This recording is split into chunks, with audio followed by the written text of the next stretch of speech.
हाँ नहीं हाँ। हाँ प्रयागराज जा रही हो? किस लिए? कोचिंग के लिए? यूपी टेट की कोचिंग के लिए?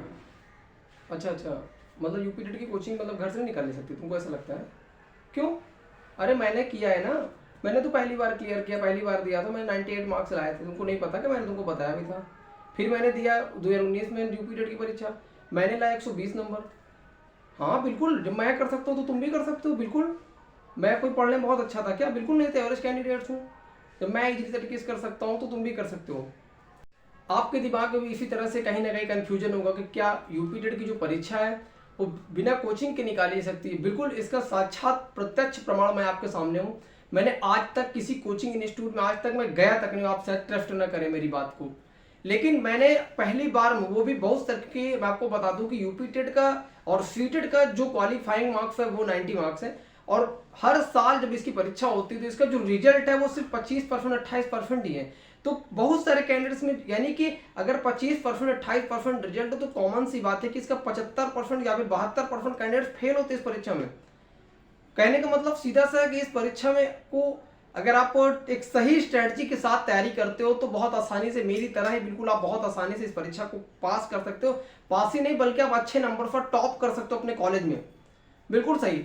मैं आपको बताऊं कि मैंने जब पहली बार यूपी टेट की परीक्षा दी थी तो यूपी टेट की पहली बार की परीक्षा में मैंने इस परीक्षा में जो है 98 मार्क्स कैसे लाए। उस टाइम पे मैं, क्योंकि मैंने बेसिकली डीएलएड कर रखा है और डीएलएड का उस समय मेरा पहला सेमेस्टर चल रहा था। उस समय मेरे को हम लोग के कॉलेज में पूरा सिलेबस तक नहीं पढ़ाया गया, लेकिन फिर भी आप समझो कि मैंने साइकोलॉजी बिल्कुल भी नहीं पढ़ी थी। संस्कृत हम पहला सेमेस्टर में तो है नहीं, हमने बिल्कुल भी नहीं पढ़ी थी।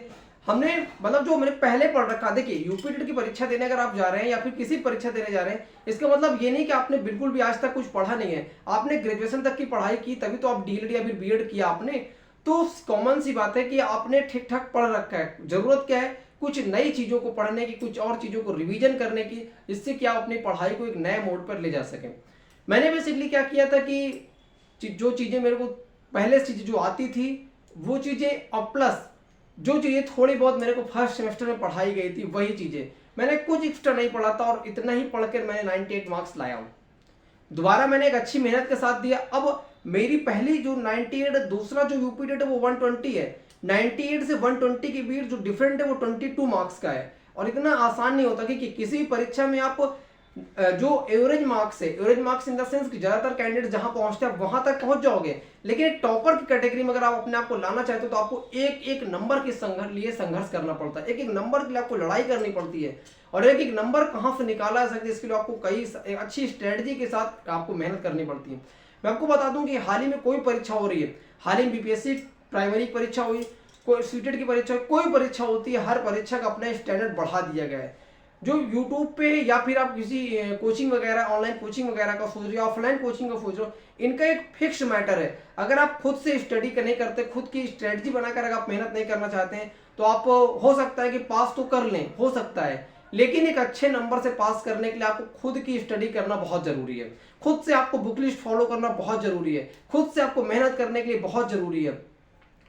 साथ ही आपको बता दूं, जिन लोगों को नहीं पता है, इसके सिलेबस के बारे में डिस्कशन करो तो इसका बेसिकली जो सिलेबस होता है वो 150 नंबर है और 150 नंबर 5 सब्जेक्ट है और हर सब्जेक्ट में आपको 30-30 नंबर होते हैं।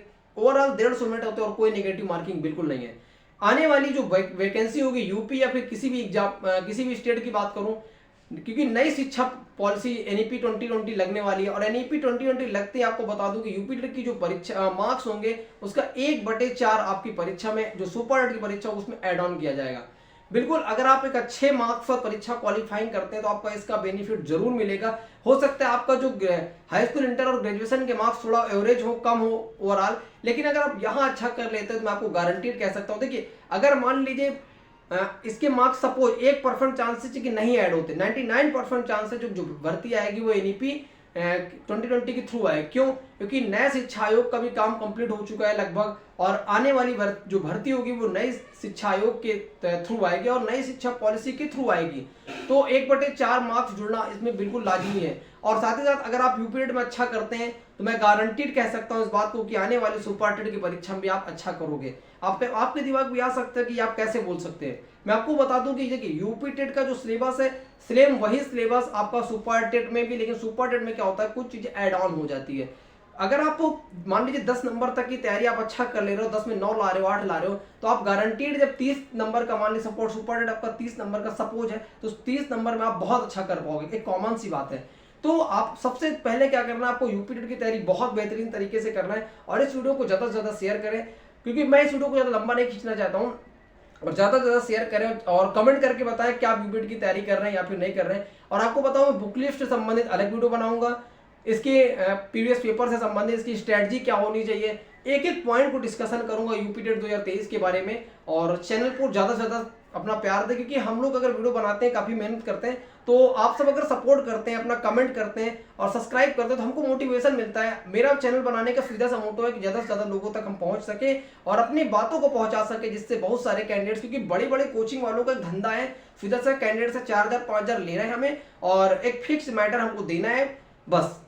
कैंडिडेट अगर यूपीटेट क्वालिफाइंग हो रहा है नहीं हो रहा है इससे नहीं मतलब, क्योंकि मैं आपको बताऊं, जब मैंने यूपीटेट की परीक्षा तैयारी शुरू की, मेरे साथ के सभी कैंडिडेट्स ने जाकर के प्रयागराज में या लखनऊ में अलग अलग सिटीज में कोचिंग किया।